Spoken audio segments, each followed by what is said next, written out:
Shalom, perkenalkan nama saya Marcelinus Orlando Kevin, NIM E1032221017, mahasiswa program studi Ilmu Pemerintahan, Fakultas Ilmu Sosial dan Ilmu Politik Universitas Tanjung Pura. Di sini saya akan menjelaskan sedikit mengenai SDGs yang ke-15, yaitu melindungi, merestorasi dan meningkatkan pemanfaatan berkelanjutan ekosistem daratan, mengelola hutan secara lestari, menghentikan penggurunan, memulihkan degradasi lahan, serta menghentikan kehilangan keanekaragaman hayati. Hutan memiliki peran penting bagi kehidupan. Pada tahun 2017, proporsi tutupan hutan di Indonesia sekitar 50% dari total luas lahan, setara dengan 93 juta hektar lahan hutan. Hal tersebut menjadikan Indonesia sebagai kawasan hutan tropis terluas ketiga di dunia. Hutan Indonesia sejatinya berperan sangat penting dalam mitigasi perubahan iklim, tidak hanya di tingkat nasional, tetapi juga global. Menurut Kementerian Lingkungan Hidup dan Kehutanan 2017. Kemudian pencegahan degradasi hutan sangatlah penting untuk menjamin kelestarian peradaban di masa depan. Peningkatan partisipasi daerah juga perlu dilakukan dalam pengelolaan hutan, serta perlu dilibatkan partisipasi pihak swasta dan negeri dalam program perlindungan hutan. Bisa kita lihat pada tabel di atas, proporsi tutupan hutan tahun 2030 dengan skenario BAU ditargetkan mencapai 40,0%.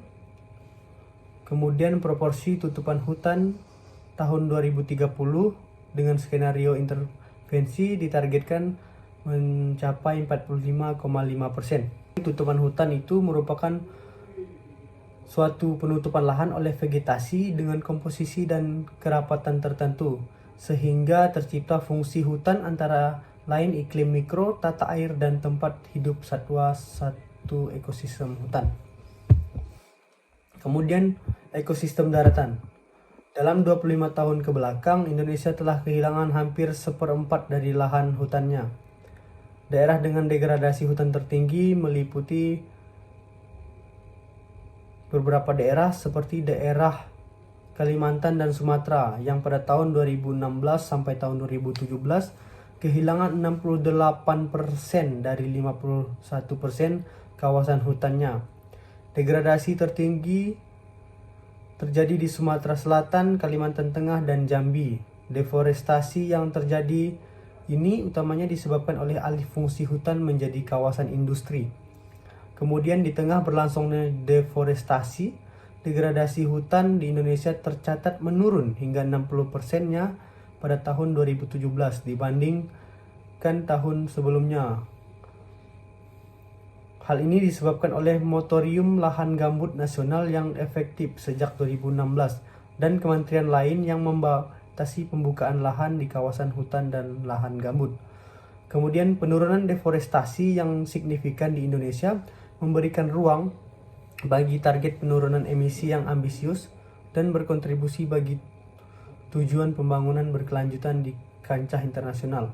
Untuk meraih target tersebut, pemerintah perlu mendorong partisipasi pemerintah daerah, juga sektor swasta, dan dalam melaksanakan program perlindungan hutan ini.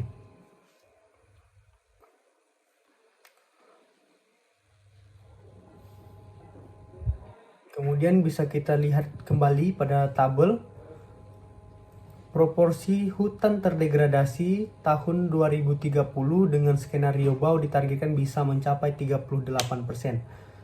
Kemudian proporsi hutan terdegradasi tahun 2030 dengan skenario intervensi ditargetkan bisa turun hingga mencapai 16%. Tujuan atau arah strategi kebijakan yang dilakukan oleh pemerintah pada tahun 2020 sampai 2024. Yang pertama, mengurangi laju deforestasi di Indonesia.